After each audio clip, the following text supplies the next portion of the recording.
Hello and welcome back to our channel to One Night Prep, जहां हम एक रात में सारा सिलेबस कवर करते हैं और अगले दिन जाके एग्ज़ाम लिख के आते हैं। तो आज हम ऑपरेटिंग सिस्टम कवर करेंगे। ये एक 5 लेक्चर का सीरीज़ होगा जिसमें हम 5 मॉड्यूल कवर करेंगे। तो चलिए शुरू करते हैं। मॉड्यूल 1 जो है वो है ओएस फंडामेंटल या ऑपरेटिंग सिस्टम फंडामेंटल, जिसमें हम ऑपरेटिंग सिस्टम के बारे में पढ़ेंगे। एक बार देख लेते हैं कि ऑपरेटिंग सिस्टम फंडामेंटल्स में हम क्या क्या पढ़ेंगे। तो मॉड्यूल 1 में हम पढ़ेंगे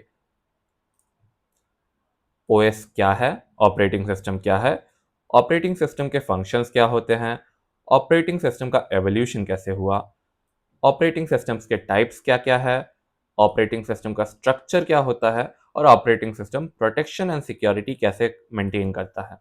ओके, चलिए शुरू करते हैं। So module 1, functionalities of operating system, evolution and types of operating system. सबसे पहला सवाल आता है कि ऑपरेटिंग सिस्टम क्या है। ऑपरेटिंग सिस्टम एक ऐसा सिस्टम सॉफ्टवेयर है जो कि एक इंटरमीडियरी की तरह काम करता है यूजर और कंप्यूटर हार्डवेयर के बीच। क्या मैंने बोला?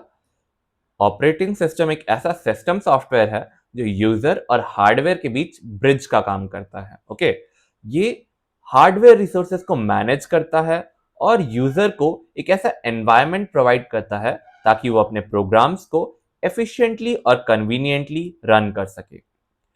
आप ऑपरेटिंग सिस्टम को एज अ रेफरी मान सकते हो, जिसमें जो हार्डवेयर है जैसे कि सीपीयू, रैम, डिस्क, वो हो गया कोट। यूजर प्रोग्राम्स जो है वो हो गए प्लेयर्स। ओके, तो ऑपरेटिंग सिस्टम ये मेक श्योर करता है कि कोई भी प्लेयर एक दूसरे के ऊपर स्टेप ऑन ना करे, कोई भी प्लेयर अनफेयर तरीके से ना खेले और हर किसी को ठीक ठीक रिसोर्सेज मिले, ठीक ठीक टाइम मिले। ये ऑपरेटिंग सिस्टम का काम है। आई hope that is clear. Okay, operating system के टोटल दो व्यूज होते हैं। एक होता है यूजर व्यू, एक होता है सिस्टम व्यू। यूजर व्यू जो होता है वो उसका काम होता है आपको कंप्यूटर चलाने में मजा आए, कि आप कंप्यूटर चलाने में आपको आसानी हो। और वो आसानी कैसे होती है? Using graphical user interface, command line और एप्स। ओके, और दूसरा होता है सिस्टम व्यू। सिस्टम व्यू का काम होता है रिसोर्सेज को एलोकेट करना हर प्रोग्राम्स, हर यूजर्स के बीच एफिशिएंटली और फेयरली। ओके, और कैसे रिसोर्सेज? बेसिकली सीपीयू का रन टाइम, कितना टाइम हो सीपीयू उसके लिए एंगेज होगा, कितनी मेमोरी एलोकेट होगी, कौन सा इनपुट आउटपुट डिवाइस होगा, ये सब। ओके, चलिए आगे बढ़ते हैं। अगला है functions and goals of operating system. Operating system के क्या क्या फंक्शंस या गोल्स होते हैं? प्राइमरीली ऑपरेटिंग सिस्टम के टोटल 8 फंक्शंस होते हैं। Process management, memory management, file system management, input output device management, security and protection, networking, error detection and recovery, user interface. तो प्रोसेस मैनेजमेंट क्या है? Process management basically operating system programs या processes को बनाता है, schedule करता है और या खत्म करता है, और मल्टीटास्किंग को हैंडल करता है। आई hope that is clear. Memory management क्या है? ऑपरेटिंग सिस्टम प्रोग्राम्स को रैम एलोकेट करता है और रैम से वर्चुअल मेमोरी को एक्सटेंड करता है using disk. Alright. File system management क्या है? ऑपरेटिंग सिस्टम फाइल्स को डिस्क के अंदर ऑर्गेनाइज करता है, उसको क्रिएट करता है, उसको रीड करता है, उसको राइट करता है, उसको डिलीट करता है और उसका एक्सेस कंट्रोल रखता है। इनपुट आउटपुट डिवाइस मैनेजमेंट क्या है? बेसिकली ऑपरेटिंग सिस्टम जो है वो एक सेट ऑफ कोड्स होता है, सेट ऑफ कोड्स जिसको बोलते हैं डिवाइस ड्राइवर्स। डिवाइस ड्राइवर्स की मदद से वो इनपुट आउटपुट डिवाइसेस जैसे कि प्रिंटर, कीबोर्ड, डिस्क, इन सबको कंट्रोल करता है और ये हार्डवेयर कॉम्प्लेक्सिटी को हाइड करने में भी हेल्प करता है। और अगला है सिक्योरिटी एंड प्रोटेक्शन, जो कि एक मेजर टॉपिक है जो हम लास्ट में पढ़ेंगे। बेसिकली ऑपरेटिंग सिस्टम कंट्रोल करता है कि कौन क्या एक्सेस कर सकता है। वो यूजर ऑथेंटिकेशन को कंट्रोल करता है, वो परमिशंस को कंट्रोल करता है। फिर है networking. Operating system communication network को भी मैनेज करता है, जैसे कि प्रोटोकॉल्स हो गए जैसे टीसीपी, आईपी और सॉकेट्स। और operating system error detection and recovery का भी काम करता है। ऑपरेटिंग सिस्टम सॉफ्टवेयर और हार्डवेयर एरर्स को डिटेक्ट करता है और करेक्टिव एक्शंस लेता है। ऑपरेटिंग सिस्टम यूजर इंटरफेस भी प्रोवाइड करता है। ये यूजर्स को कमांड लाइन या ग्राफिकल यूजर इंटरफेस प्रोवाइड करता है ताकि यूजर को कंप्यूटर यूज करने में आसानी हो। आई होप दैट इज क्लियर। अगला है evolution of operating system. Basically operating system को टाइम टू टाइम इवॉल्व किया गया है। ऑपरेटिंग सिस्टम अचानक से नहीं टपक पड़ा। एक टाइम था जब हमारे पास ऑपरेटिंग सिस्टम नहीं था, एक टाइम था जब हमारे पास बहुत ही ज्यादा प्रिमिटिव ऑपरेटिंग सिस्टम था, फिर धीरे धीरे डेवलप करके अभी मॉडर्न ऑपरेटिंग सिस्टम बना है। सबसे पहले आता है जनरेशन जीरो। जनरेशन जीरो वो है, यहाँ पे थोड़ा गलत है, ये फर्स्ट जनरेशन नहीं होगा, ये जनरेशन जीरो होगा, ये जनरेशन वन होगा, ये जनरेशन ये जनरेशन टू होगा, ये जनरेशन थ्री होगा एंड ये जनरेशन फोर होगा। I hope let me check. I think थोड़ा एरर है इसमें।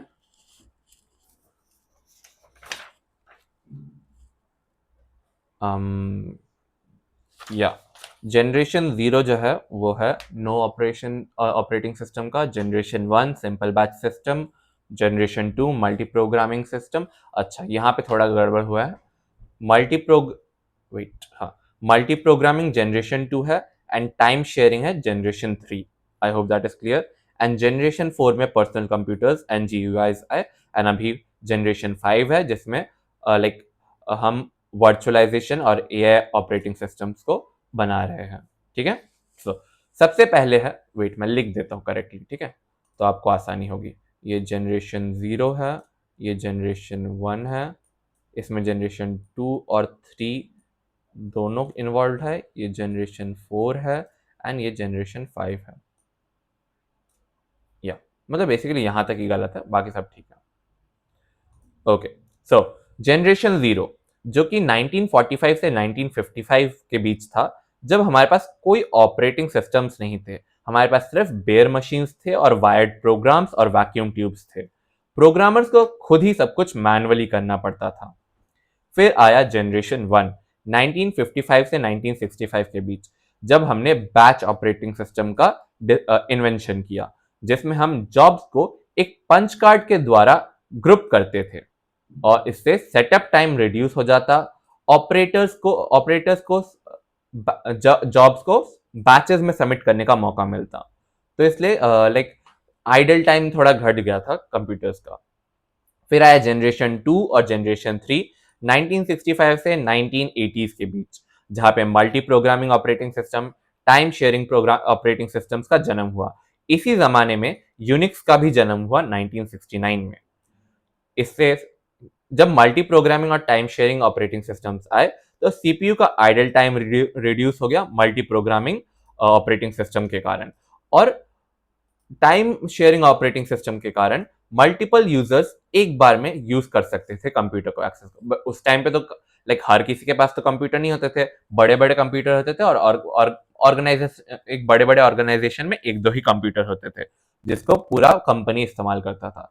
तो लाइक मल्टीपल एक्सेस दिए जाते थे और उनको वेट करना पड़ता था। But time sharing operating system में क्या हुआ कि हर यूजर को एक छोटा स्लाइस ऑफ टाइम, जिसको टाइम क्वांटम या टाइम क्वांटा बोलते हैं, उस अलॉट किया जाता था और वो मैक्स टू मैक्स एक दो सेकंड का ही होता था। बहुत मैक्सिमम केस में एक दो सेकंड का, उससे भी कम होता था, जनरली 10 से 100 मिली सेकेंड्स के बीच।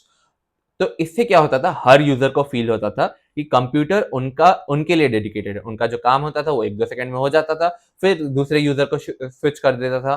तो इसलिए लगता था कि हाँ, हर एक यूजर को कंप्यूटर अपना अपना मिल रहा है। फिर आया फोर्थ जनरेशन जो कि अब 1980 से लेके अभी तक का दौर है।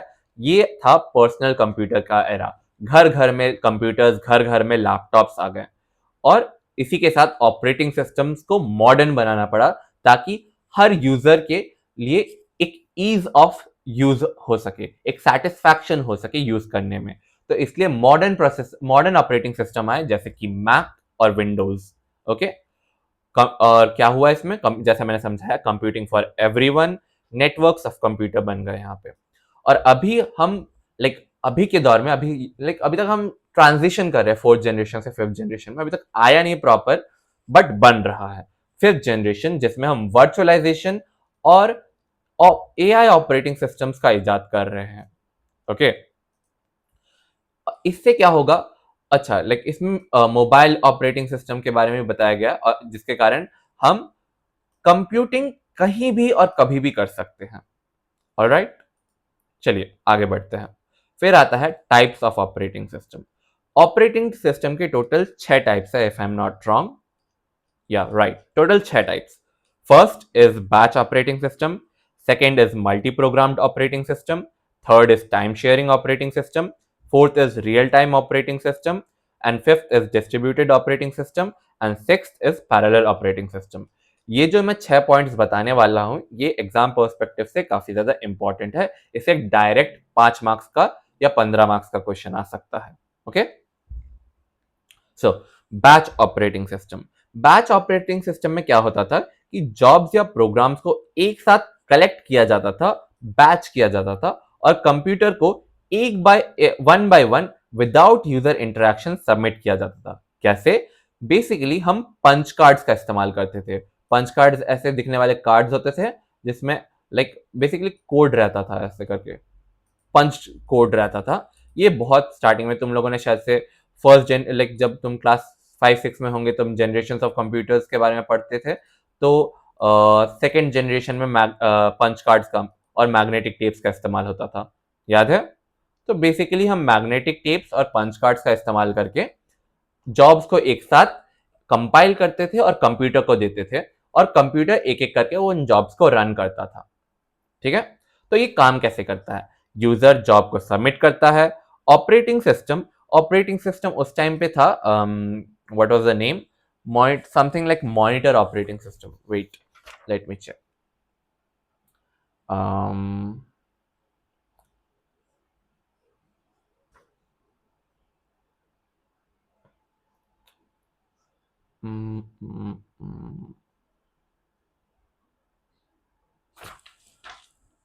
वेट, वेल मुझे अभी मिल तो नहीं रहा। समथिंग मॉनिटर ऑपरेटिंग सिस्टम जैसा कुछ था।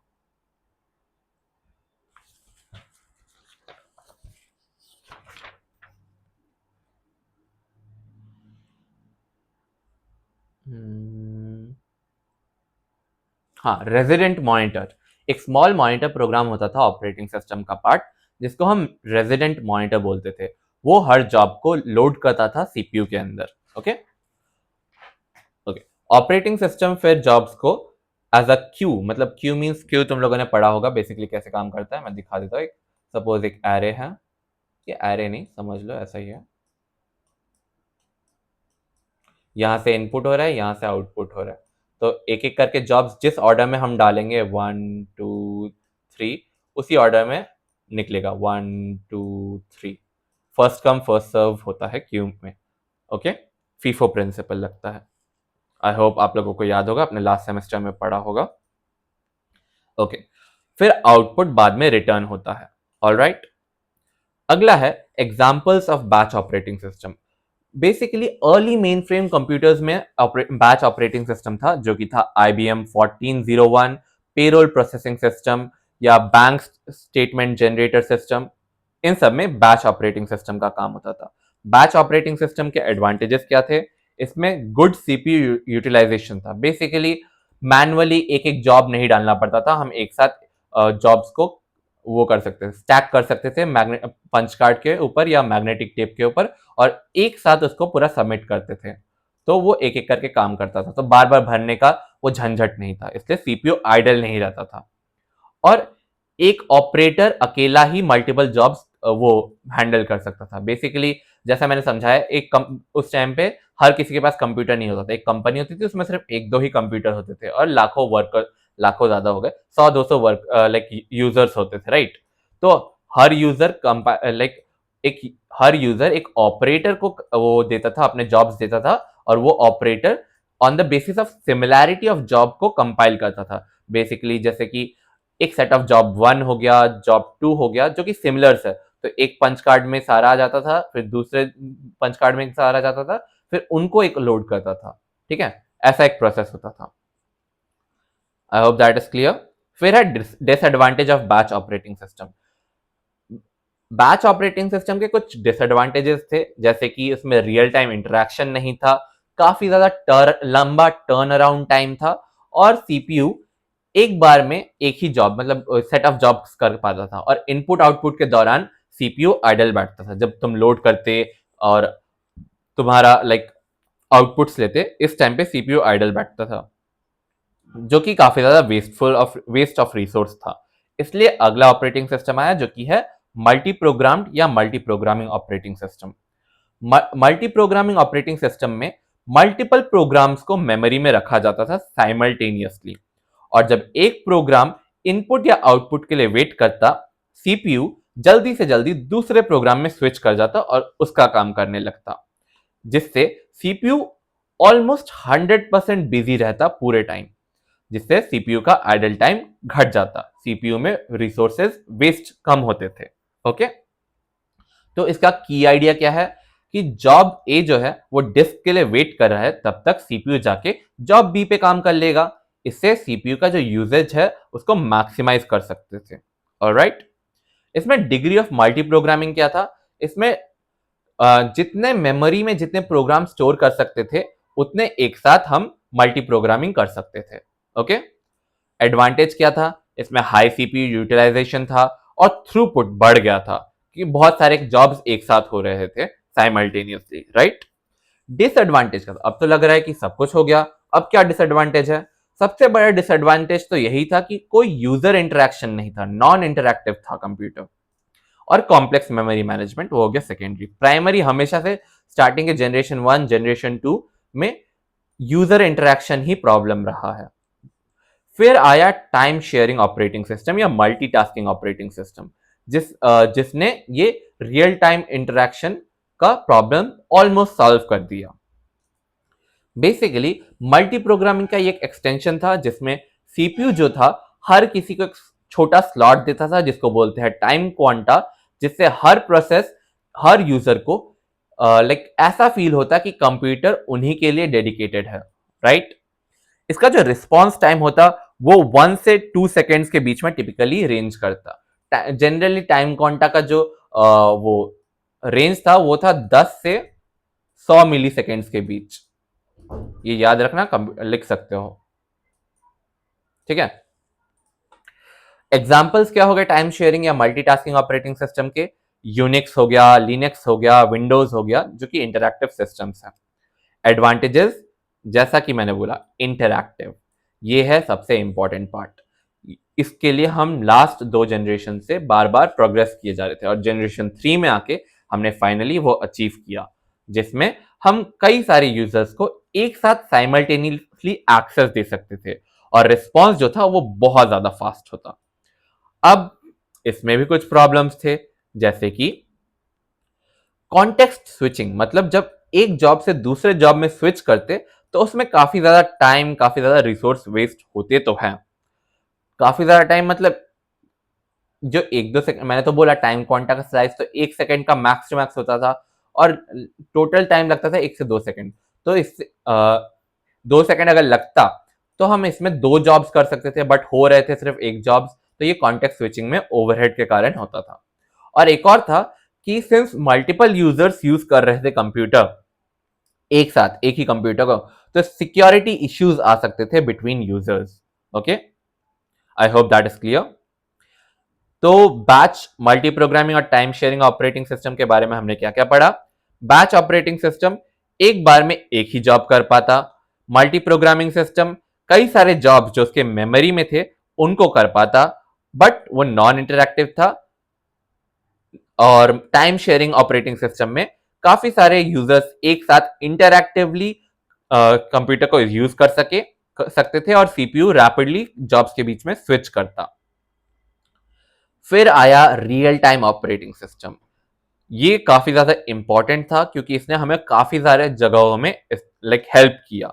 जैसे कि आज के टाइम पे आप वीडियो स्ट्रीमिंग से लेके, ऑनलाइन गेमिंग से लेके, आर्मी के द्वारा मिसाइल गाइडेंस, हार्ट पेशेंट्स के लिए pacemaker, anti lock brakes, ये सब रियल टाइम ऑपरेटिंग सिस्टम देखता है। तो रियल टाइम ऑपरेटिंग सिस्टम क्या है?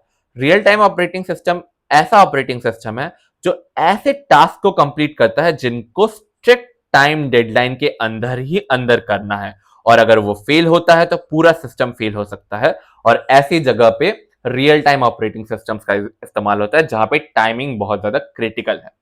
और real time operating system total दो टाइप के होते हैं, हार्ड रियल टाइम और सॉफ्ट रियल टाइम।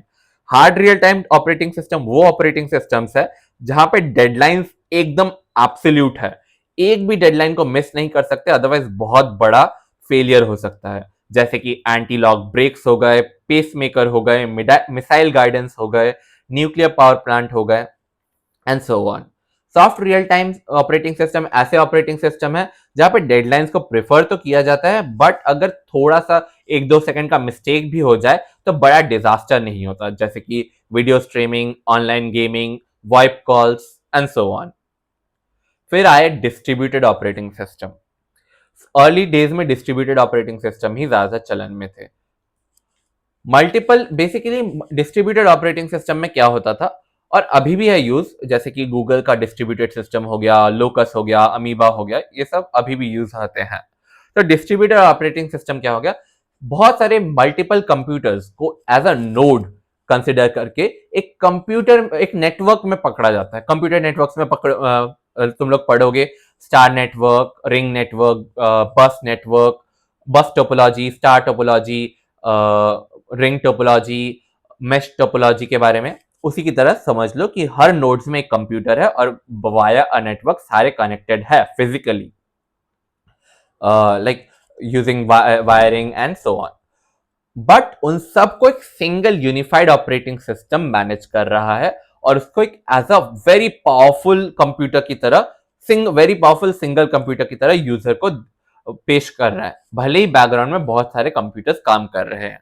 तो यूजर जो है उसको लगता है कि वो एक बहुत ही पावरफुल सिंगल कंप्यूटर इस्तेमाल करता है, बट रियलिटी में जो काम है वो बहुत सारे मशीन्स के बीच में स्प्लिट होता है। रियल लाइफ एग्जांपल्स हो गए locus, amoeba, Google distributed system and so on. तो इसके एडवांटेजेस क्या क्या है? इसके एडवांटेजेस है रिसोर्स शेयरिंग, रिलायबिलिटी, बेसिकली अगर एक नोड फेल कर जाता है तो दूसरा कंटिन्यू करेगा, स्केलेबिलिटी, पैरेलल कंप्यूटेशन होता है तो काफी ज्यादा हाई स्पीड मिलता है एंड सो ऑन। और डिसएडवांटेजेस क्या है? कॉम्प्लेक्स नेटवर्किंग होता है काफी ज्यादा, सिक्योरिटी कंसर्न्स रहते हैं, बेसिकली यूजर का डेटा इधर से उधर जा सकता है, डेटा कंसिस्टेंसी में प्रॉब्लम आता है एंड सो ऑन। आखिरी है parallel operating system. Parallel operating system basically distributed operating system की तरह ही होता है, बट उसमें मल्टीपल मशीन्स के बजाय मल्टीपल सीपीयूज या प्रोसेसर्स होते हैं एक ही सिंगल मशीन में, और उनको एक ऑपरेटिंग सिस्टम या सेम ऑपरेटिंग सिस्टम क्या कहते हैं गाइड कर रहा होता है, तो जिससे मल्टीपल टास्क साइमल्टेनियसली एग्जीक्यूट होते हैं। और सिंस सिंगल मशीन है तो सेम मेमोरी और सिस्टम बस शेयर होता है, तो डेटा कंसिस्टेंसी और सिक्योरिटी का वो झंझट नहीं रहता। दो टाइप के पैरेलल ऑपरेटिंग सिस्टम्स होते हैं, symmetric multiprocessing and asymmetric multiprocessing. Symmetric multiprocessing में हर सीपीयू इक्वल होता है और हर किसी में सेम ऑपरेटिंग सिस्टम होता है, और वो लोग मेमोरी शेयर करते हैं, जैसे कि मॉडर्न मल्टीकोर पर्सनल कंप्यूटर्स। फिर आते हैं एसिमेट्रिक मल्टीप्रोसेसिंग, जिसमें बेसिकली एक मास्टर सीपीयू होता है और बाकी वर्कर्स या स्लेव्स होते हैं। मास्टर्स स्लेव्स के लिए टास्क शेड्यूल करता है। पैरेलल और डिस्ट्रीब्यूटेड के बीच में डिफरेंस एक और बार देख लेते हैं। पैरेलल में मल्टीपल सीपीयूज एक वन मशीन के अंडर काम करता है, वन मेमोरी के अंडर काम करता है, मतलब एक टाइटली कपल्ड सिस्टम है। डिस्ट्रीब्यूटेड डिस्ट्रीब्यूटेड ऑपरेटिंग सिस्टम में मल्टीपल कंप्यूटर्स एक नेटवर्क के अंदर विद सेपरेट मेमोरी काम करते हैं, मतलब एक लूजली कपल्ड सिस्टम है। फिर आ जाते हैं structural overview of operating system. Structural overview में हम टोटल 5 टॉपिक्स कवर करेंगे। पहला है सिंपल या मोनोलिथिक स्ट्रक्चर, दूसरा है लेयर्ड स्ट्रक्चर, तीसरा है माइक्रो कर्नल स्ट्रक्चर, चौथा है हाइब्रिड या मॉड्यूलर स्ट्रक्चर, और पांचवा है वर्चुअल मशीन स्ट्रक्चर। सबसे पहला है सिंपल या monolithic structure. Simple monolithic structure में कोई स्ट्रक्चर होता ही नहीं है, पूरा का पूरा ऑपरेटिंग सिस्टम एक बड़ा सा प्रोग्राम होता है और पूरा ऑपरेटिंग सिस्टम कर्नल मोड पे चलता है। जैसे कि अर्ली एमएस डॉस।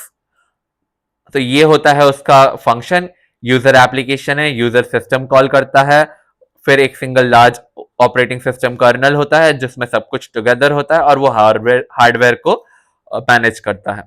इसके एडवांटेज हो गए कि ये फास्ट होता है क्योंकि डायरेक्ट फंक्शन कॉलिंग होता है और कोई ओवरहेड स्विचिंग नहीं होता। डिसएडवांटेज है कि काफी ज्यादा हार्ड होता है मेंटेन करना, और अगर कहीं भी एक बग आ जाए तो पूरा सिस्टम एक बार में क्रैश हो जाता है। फिर है layered operating system. Layered operating system में ऑपरेटिंग सिस्टम जो है वो लेयर्स में डिवाइडेड होता है 0 to n में। लेयर n जो होता है वो यूजर का होता है, लेयर 0 जो होता है वो हार्डवेयर का होता है। हर ऑपरेटिंग सिस्टम बेसिकली अपने से ऊपर ऑपरेटिंग सिस्टम से कम्युनिकेट करता है। ऑलराइट, बेसिकली 0 1 से 1 2 से 2, सॉरी, हर ऊपर नहीं, मैंने थोड़ा गलत बोल दिया। हर ऑपरेटिंग सिस्टम अपने से एक लेयर नीचे ही कम्युनिकेट करता है। मतलब बेसिकली जो लेयर 5 है वो लेयर 4 से ही कम्युनिकेट कर सकता है, वो लेयर 0 से कम्युनिकेट नहीं कर सकता। ओके, सो एक एग्जांपल दे दिया है कि लेयर 5 जो हो गया यूजर प्रोग्राम का हो गया, लेयर 4 जो हो गया इनपुट आउटपुट मैनेजमेंट हो गया, लेयर 3 हो गया ऑपरेटर प्रोसेस कम्युनिकेशन, लेयर 2 हो गया मेमोरी मैनेजमेंट, लेयर 1 हो गया सीपीयू शेड्यूलिंग, लेयर 0 हो गया हार्डवेयर का।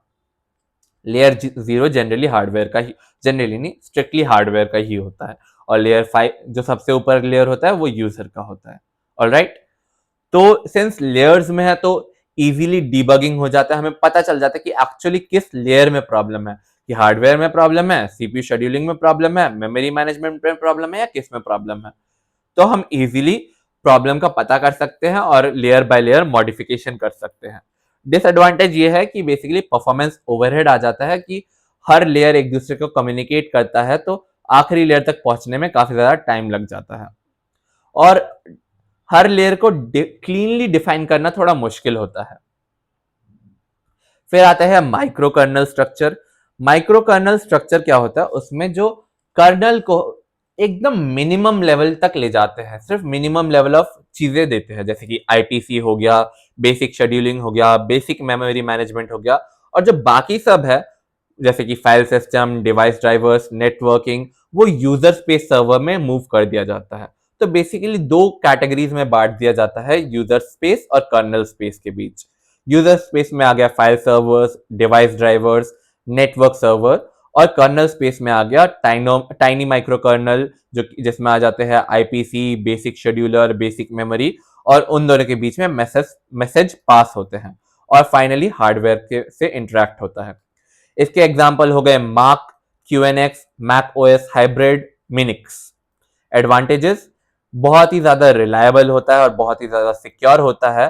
तो क्योंकि एक सर्वर में क्रैश हो जाए तो पूरा कर्नल खराब नहीं हो जाता, और एक्सटेंड करना काफी ज्यादा आसान हो जाता है। डिसएडवांटेज हो गए, थोड़ा स्लो होता है क्योंकि कर्नल स्पेस और यूजर स्पेस के बीच में इंटरेक्शन होने में थोड़ा टाइम लेता है। फिर आते हैं हाइब्रिड या मॉड्यूलर स्ट्रक्चर, जो कि लाइनेक्स जिसके ऊपर बेस्ड है। बेसिकली ये मोनोलिथिक और माइक्रो कर्नल स्ट्रक्चर का कॉम्बिनेशन होता है। जो मेन कर्नल होता है वो मोनोलिथिक होता है परफॉर्मेंस के लिए, और operating system as a loadable modules को की तरह बिल्ड किया जाता है। मॉडर्न एग्जांपल्स हो गए जो मॉडर्न लाइनेक्स है, विंडोज 10 भी ऐसा ही था ऑलमोस्ट। बहुत लोगों से आप अगर पूछोगे तो सब बोलेंगे कि विंडोज 10 सबसे बेस्ट था, बिकॉज ऑफ दिस रीजन, क्योंकि वो एक हाइब्रिड मॉड्यूलर स्ट्रक्चर था। अगला है वर्चुअल मशीन या वर्चुअल स्ट्रक्चर। वर्चुअल मशीन जो है वो एक इल्यूजन क्रिएट करता है मल्टीपल इंडिपेंडेंट कंप्यूटर्स का एक ही फिजिकल मशीन में। आप देखना एक वर्चुअल बॉक्स करके आता है, उसमें आप विंडोज के अंदर ही उबुंटू या लाइनेक्स का इस्तेमाल कर सकते हो। हर जो वर्चुअल मशीन है वो खुद का ऑपरेटिंग सिस्टम चलाता है, ऐसे चलाता है कि वो हार्डवेयर ओन करता है, परंतु हार्डवेयर एक होस्ट ऑपरेटिंग सिस्टम ही मैनेज करता है। बट हर वर्चुअल मशीन में हर ऑपरेटिंग सिस्टम को ऐसा फील होता है कि वो हार्डवेयर का मालिक है। तो दो टाइप के ऑपरेटिंग सिस्टम होते हैं वर्चुअल मशीन में, एक होस्ट ऑपरेटिंग सिस्टम और guest operating system. Host operating system physical hardware को मैनेज करता है और वर्चुअल मशीन को क्रिएट करता है। और guest operating system virtual machine के अंदर चलने वाले ऑपरेटिंग सिस्टम होते हैं। एग्जाम्पल हो गए VMware, virtual box, KVM, Hyper-V। आखिरी topic, protection and security. Operating system protection और सिक्योरिटी दोनों को ही मैनेज करता है। प्रोटेक्शन और सिक्योरिटी में मेन डिफरेंस क्या है? प्रोटेक्शन हमें सिर्फ इंटरनल थ्रेट से बचाता है, सिक्योरिटी हमें बोथ इंटरनल और एक्सटर्नल अटैक से बचाता है। प्रोटेक्शन एक ऐसा मैकेनिज्म है जिसमें ऑपरेटिंग सिस्टम जो है वो प्रोसेसेस और यूजर को कंट्रोल एक्सेस मेंटेन करता है कि रिसोर्सेज वो कैसे इस्तेमाल कर सकता है। ये ऑपरेटिंग सिस्टम से डिफाइन होता है कि कितना रिसोर्स और कैसे और कब, ये सब ऑपरेटिंग सिस्टम देखता है। जैसे कि सीपीयू कितना यूज होगा, मेमोरी कितना अलोकेट होगा, कौन से फाइल का एक्सेस मिलेगा, कौन से इनपुट डिवाइस यूज होंगे, ये सब ऑपरेटिंग सिस्टम देखता है। सिक्योरिटी में एक ब्रॉडर सिक्योरिटी जो है एक ब्रॉडर कॉन्सेप्ट है।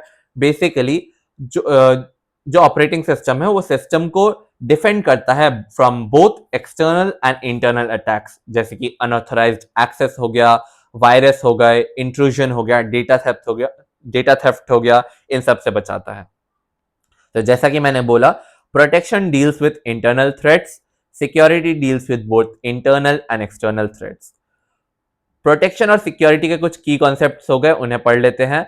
Dual mode, mode bit, system call, timer, authentication, access control, encryption, firewall. Dual mode operation में बेसिकली दो मोड्स होते हैं, एक यूजर मोड, एक कर्नल मोड।